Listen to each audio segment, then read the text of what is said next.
Hi student, कैसे हो आप लोग। तो वीर कुंवर सिंह यूनिवर्सिटी की तरफ से फाइनली स्पोर्ट एडमिशन को लेकर ऑफिशियल नोटिफिकेशन जारी कर दिया गया है।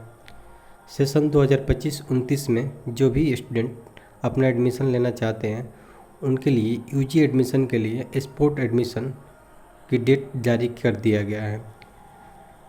वीर कुंवर सिंह यूनिवर्सिटी ने उन छात्र छात्राओं के लिए 8 अगस्त 2025 को स्पोर्ट एडमिशन के लिए सुबह 10 बजे पोर्टल को ओपन करने का समय निर्धारण किया है।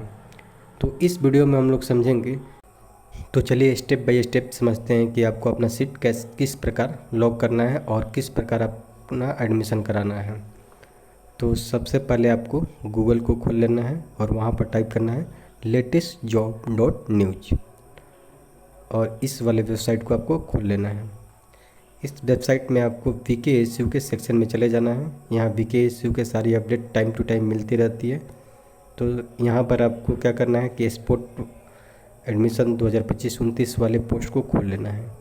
इसमें आपको डायरेक्ट लिंक का ऑप्शन मिल जाता है, मतलब आपको यहाँ से डायरेक्ट लॉगिन लिंक का ऑप्शन मिलेगा। तो नीचे की तरफ आना है और जो आपका स्पोर्ट एडमिशन जो लिखा है इसके बगल में जो क्लिक किया है लिंक 1, इस पर क्लिक करके आपको एप्लीकेशन को खोल लेना है। जैसे ही एप्लीकेशन को खोलिएगा यहाँ पर आपको अपना लॉगिन करने के लिए आवेदन संख्या और जन्मतिथि डालना होगा। आवेदन संख्या आपके जो आपने आवेदन किया था उसके फ़ोटो के ऊपर और QR कोड के नीचे है। यहाँ पर आपको आवेदन संख्या आपको आसानी से देखने को मिल जाएगी। तो ये आवेदन संख्या 25 UG से सबका स्टार्ट होगा। इसी को क्या करना है, आपको डाल देना है और नीचे जन्म तिथि अपना लॉग डाल देना है। जन्म तिथि डालने के बाद आपको क्या करना है, लॉगिन कर लेना है। लॉगिन करने के बाद आपको क्या करना है, जो भी आपको सब्जेक्ट लेना है यूजी में ऑनर्स के रूप में, उसका सबसे पहले चयन करना है। जैसे आप अपना ऑनर्स पेपर चूज कीजिएगा तो जिस जिस महाविद्यालय में उस सब्जेक्ट के लिए सीट खाली होगा उस महाविद्यालय का नाम आपको दिखेगा। तो उन सभी कॉलेजों का लिस्ट आपके सामने दिखेगा जिनमें उस ऑनर्स सब्जेक्ट के लिए सीट खाली होगा। तो यहाँ पर जिस कॉलेज में आपका सीट खाली होगा उसमें आपको क्या करना है, क्लिक करके उस कॉलेज को चूज कर लेना है।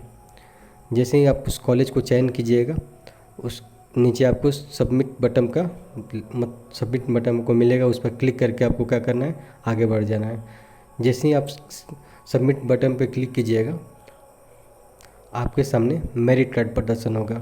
अगर सीट खाली होता है तो आपके सामने एक फॉर्म आएगा जिस पर आपको नामांकन का जो सारा डेटा होगा उस पर होगा। अगर ऐसा नहीं आता है यानी मेरिट कार्ड आपको प्रदर्शित नहीं होता है तो समझ जाइए आपका सीट लॉक नहीं हुआ है। यानी आपको क्या करना है, सीट लॉक करने के लिए ऐसा होता है कि बहुत सारे छात्र एक साथ क्या करते हैं, VKSU स्पोर्ट के लिए अप्लाई करते हैं। तो उस केस में ऐसा होता है कि सीट दिखाई दे रहा होता है, लेकिन जैसे ही आप सबमिट बटन पे क्लिक कीजिएगा तो आपको वहाँ पर कुछ नहीं मिलेगा। तो इसका मतलब ये हुआ कि उसका सीट अभी उस सब्जेक्ट के लिए हो सकता है भर गया हो या किसी और इशू की वजह से नहीं हो पा रहा हो। जब तक मेरिट कार्ड आपको प्रदर्शित नहीं होता है तब तक आपको कोशिश करते रहना है। जैसे मेरिट कार्ड आपको प्रदर्शित होगा उसके बाद आपको क्या करना है कि सीट को लॉक कर देना है। सीट जैसे ही लॉक हो जाएगा उसके 1 घंटे बाद आप अपना पेमेंट कर सकते हैं। अब पेमेंट करने के बाद आप उसका पेमेंट रिसिप्ट लेकर अगला डेट जैसे ही निकलेगा कॉलेज में सबमिशन के लिए तो जाकर वहाँ पर जमा करके अपना एडमिशन ले सकते हैं।